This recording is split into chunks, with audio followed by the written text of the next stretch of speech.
Better Call Saul episode review video. Before I get into that, though, pretty important. If you are caught up to the point where I am, you're rewatching, you're watching Better Call Saul, or you're just not entirely sure, then you definitely need to take the initiative and pay attention to the episode's title, which of course I'll mention as well as put in the description for you. If that happens to be the case and you're not caught up, it would be my recommendation that you don't watch this video any further to avoid any potential spoilers, and there are major spoilers ahead, so you've been warned. This will be Better Call Saul, Season 6, Episode 3. The title of this episode is called Rock and Hard Place. And this will be my review, reaction, recap after just finishing watching the episode about an hour and a half ago. Nacho, of course, is on the run and has to abandon the truck that we last saw him in as it essentially broke down on the side of the road. And then he kind of looks behind him and notices that another truck is following. So he runs into the weeds where he finds an oil tanker of sorts to hide in. So in this oil tanker, there's a puddle of oil, and he actually like kind of baptizes himself and like lays down the oil like that as one of the twins, I don't know if it was Marco or Liano, look in this oil tanker thing, but they don't see him. And after about 10 seconds, they're like, well, he must not be in here. He must have hid in the woods somewhere, the brush or whatever, and he leaves. Now, Nacho decides to stay in this thing until nightfall, and then he comes up and lays on top of it. And then the next morning, he goes to a mechanic's place. He's outside washing himself with the hose as the mechanic sees this, and then the mechanic comes out, and Nacho has his gun, and the mechanic just wants to give him some towels to, the cloths to, wipe off the oil that he has on him with. And then he offers money to use the guy's phone. The guy's like, no, you're good. So he goes in there and calls his dad. And, right there, it kind of hit me like, okay, this is going to be Nacho's last episode. Maybe. It's looking like it. And then he decides to call Mike. And we get the scene where he wants to talk to Gus. Nacho wants to make sure his dad is going to be okay. Gus and Mike both give reassurance that his dad will be okay, because his dad had nothing to do with anything. He was just an honest businessman that owned an auto shop. That's it. So Kim talks to the judge lady or attorney, I don't remember what her title is, Erickson. She talks about Jimmy working with cartel members and has it figured out that De Leon is Lalo Salamanca. And that's not good for Jimmy, but they don't really know anything. They just have theories and stuff. Mike went in and somehow rescued Nacho. We didn't see how he did it, but we see him bring him back. And Nacho is going to die. They've decided that he's going to die. So Mike has to rough him up, and they want to have him say something to who's remaining of the Salamancas and Juan Bolsa. Give him information that doesn't implicate Gus in any of this, because Gus doesn't want to get caught. But Nacho's okay with all this. He actually is going to go along with it as long as his father is safe. That's all that matters to Nacho. And then we see Huel and a key maker.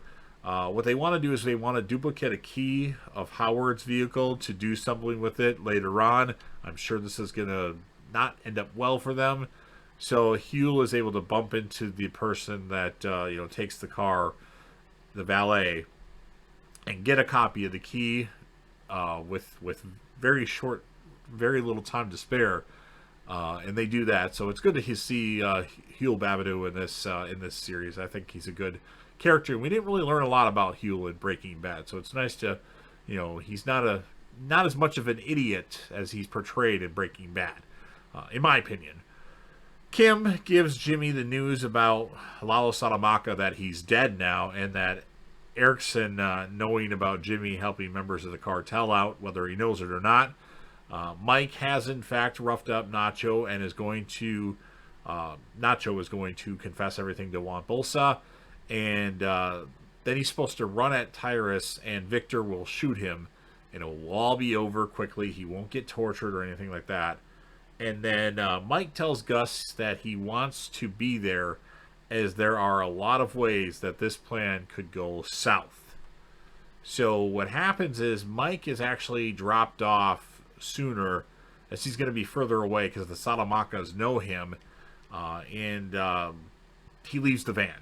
He's got his sniper rifle with him, and a touching moment, he kind of gives Nacho a nod, like, you did good work. And Nacho, says, yeah, he gives him a nod as well, so it's respect between males. And so Tyrus, after they drop Mike off, zip ties Nacho, and we see that Nacho has that piece of glass in his hand, that shard of glass that we saw earlier in the episode that I didn't mention, I guess. So they get to the destination, and we see Juan Bolsa, Hector Salamanca, Marco and Liano Salamanca. And Nacho tells Juan Bolsa that Alvarez in Peru put him up to being the rat. He confesses to letting the people into the compound to take out, what we think was Lalo Salamanca and everybody else. He also confesses to putting Hector Salamanca in the chair.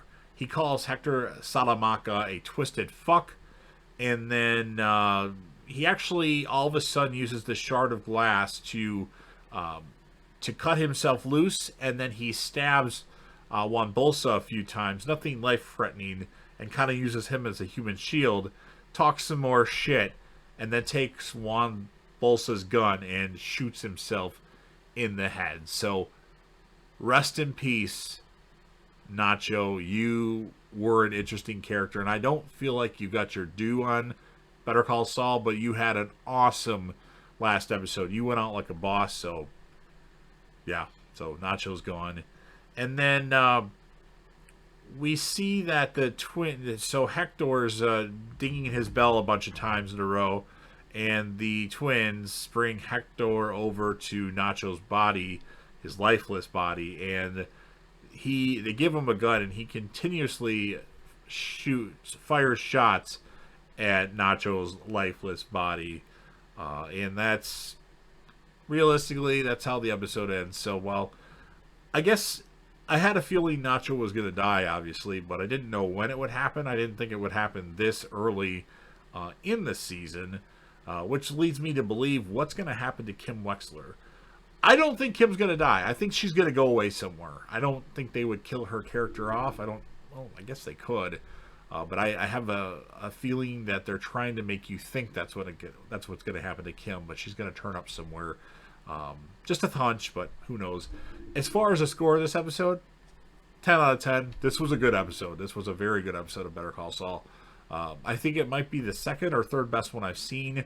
The best one I've seen, and keep in mind, I've watched all these episodes for the first time in the last 2.5 to 3 weeks. So, season 3, episode 6, I think, the whole Chuck on trial, well, Chuck being cross-examined by Jimmy, and like the battery in Chuck's pocket, that was an awesome episode. That's the best one to my knowledge I saw so far, but I would have to rewatch it just to kind of pick out which ones I really like, because I wasn't scoring the episodes when I watched them. But 10 out of 10. Character of the episode, Nacho Varga. Obviously, he was awesome in this episode. So you've heard what I have to say. Now, of course, it's your turn. If you're a fan of Better Call Saul, Breaking Bad, Walking Dead, Game of Thrones, Dexter, New Blood, Lost, all these shows that I talk about, or if you want to help me out with the YouTube algorithm, which is something I really appreciate, please go ahead and smash that like button. It doesn't take long. Share this video with anybody that you know that would be interested, or if you want to put it on any of your social media platforms, fine by me. Sound off in the comment section about what your thoughts are on this episode of Breaking Bad, on Better Call Saul. What'd you think of it? Were you surprised that Nacho was killed? I mean, I kind of saw it coming once he had the conversation with his dad, but you never know. I mean, they could have waited till the end of the season, the end of the series more like it, to kill Nacho off, but it was crazy. Let me know who your character of the episode would be. I'm assuming everybody's going to say Nacho, but I'm sure somebody will say Mike Ehrmantraut or something like that. I don't know. And then, of course, last but certainly not least, don't forget to hit that sub button. Subscribe to the channel. You're watching the videos anyway. Join the team, show your damn support, and be a part of something special. And JDev will return.